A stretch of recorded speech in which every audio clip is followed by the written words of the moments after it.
Hey, what's up, everybody? It's TVO Designs. Yes. Why y'all ain't tell me I did not show the daggone video?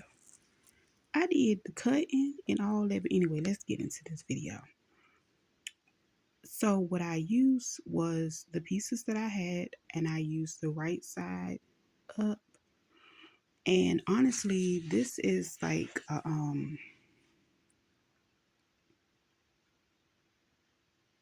cotton that I've got at, I want to say it might have been Wally or JoJo's. But anyway, I'm going to lay these up here and I'm going to piece them together because honestly, I'm using scraps to do the inside. Now, you can go use a full piece, but I'm using what I had because I did not want to go buy any fabric to complete this project. I have lots of fabric. That's my problem. But anyway, so I'm gonna go ahead and pin this in place.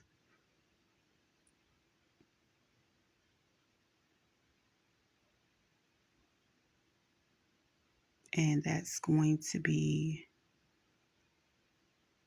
for that one.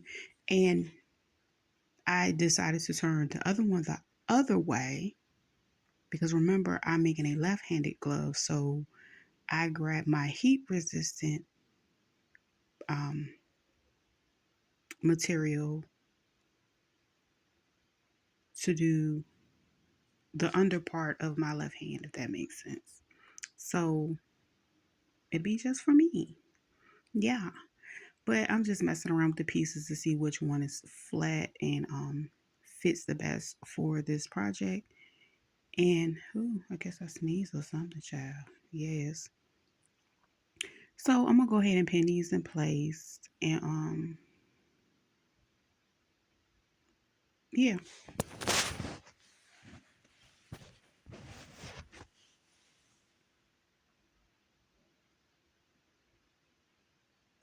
I guess I took a moment to pause and make sure I was doing it the right way because generally it's like no thought process into making these because a lot of times when you get them from the store, they're cotton and generally the person adds cotton to both sides and you can just grab it and use it interchangeably.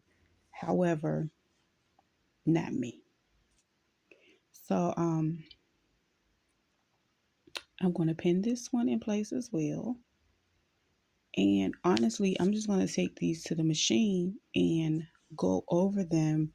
I don't have a specific pattern that I'm following. I'm just going to go across them and I lay them on top of each other to be able to get a visual of this going to be the top, this going to be the bottom. So yeah, I just want to make sure my project together. Yes. Yes. So yeah, I'm gonna take it and I'm gonna get my hold up.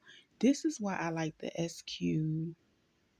Don't give me the quoting the numbers because I was getting ready to make up some numbers just then. But this is generally like a quilting machine, and it was a really great buy. I think I bought this one back in like 2020, and it was like $200. And yes, it's been amazing to me.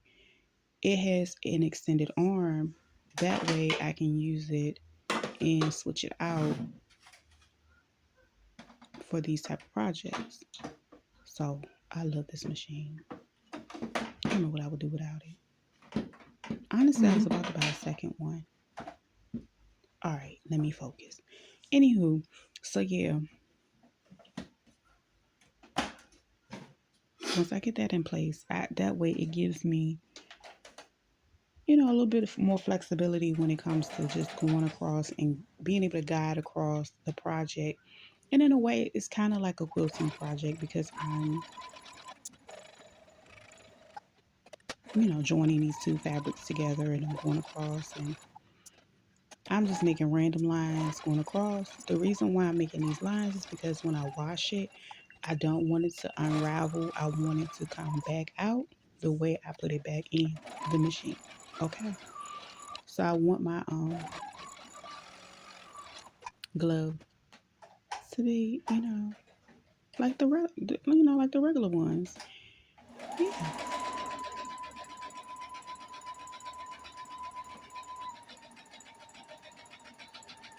And so once I finished going across and zigzag all around the world, I ended up going around the whole perimeter, and I would end up flipping them over so you can see all the different lines or whatever. It's not a specific pattern. Now, do I have like a hundred or so different ones I could use? Absolutely. I might actually do that one day. But today, this was just something I put together. So now I am going and stitching the bottom part of the mitt, adding the cotton fabric and the heat resistant, um, as you say, cotton material, whatever, um, to my glove.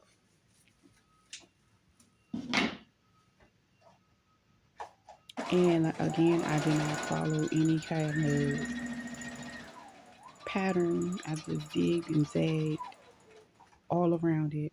And then I went around the perimeter as well, just like I did the other glove.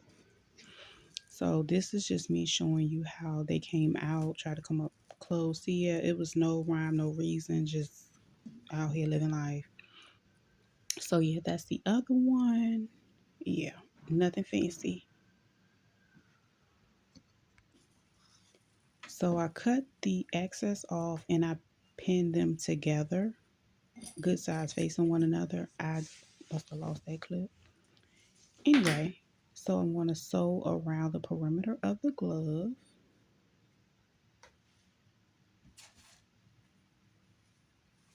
And this is going to be my piece that I'm going to use. And I'm trying to see if it's wide enough to go around the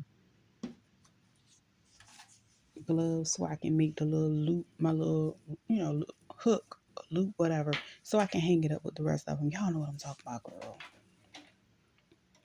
So yeah, I think I ended up changing my needle because I needed something a little stronger. And the reason why I did not add like a fabric layer on the inside, I just didn't want a real bulky glove. I wanted something straightforward. Um, Similar to the ones I get in the store that aren't expensive, but I do have a heat resistant part to mine. Everything is just not, cotton. But anyway, so while going around the mitten part where the thumb is, between the thumb and the pointer finger, is that's the most intricate detail of this project because you want to make sure you remove all of that excess and you're able to go around it. And when you turn it inside out, you want to make sure that it's functional. So as you can see, this first time I stitched, I needed to remove more because I was just like, it don't supposed to look like this. So I just simply turned it back inside out and went in a little closer with the sewing, and I actually cut more out so I was able to make it a more functioning glove because girl, that thumb was jacked up right there. So anyway, I cut it some more,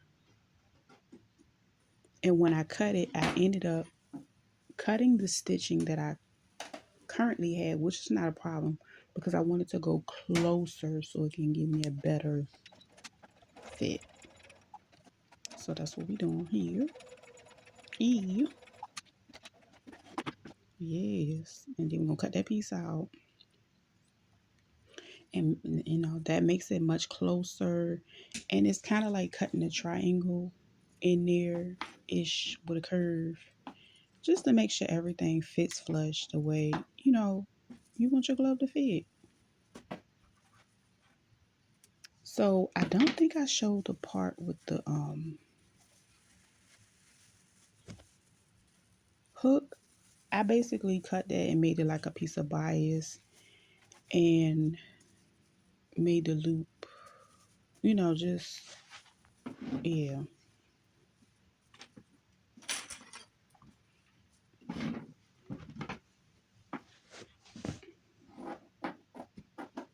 Yeah, so I ended up cutting that off.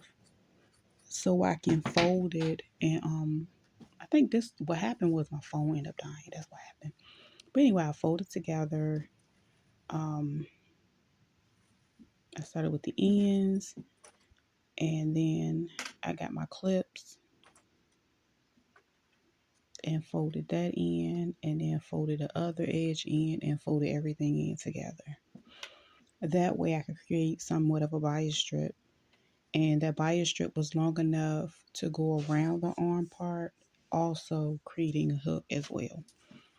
And that was the end of this project. And it came out and gave what I needed to be given. I hope you guys enjoy. Just for the lefties. Yeah.